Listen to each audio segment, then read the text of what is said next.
And again, what we saw was amazing. Here you see tomato plants. They were seeded at exactly the same time, given the same amount of water. Well, the right one got normal tap water, the other one the same tap water, but only treated with plasma.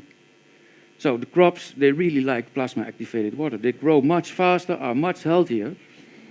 And, well, that was quite amazing. And we also found out that by using plasma-activated water instead of those chemical pesticides, well, you don't leave the residues that the pesticides do.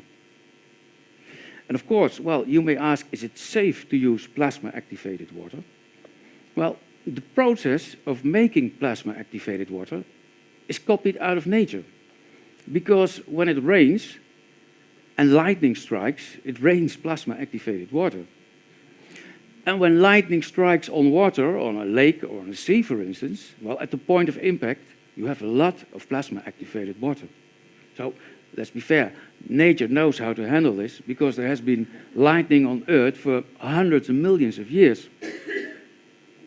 And last but not least, using plasma-activated water instead of those pesticides, well, that way we don't have to eat those pesticides anymore. So it's also better for us.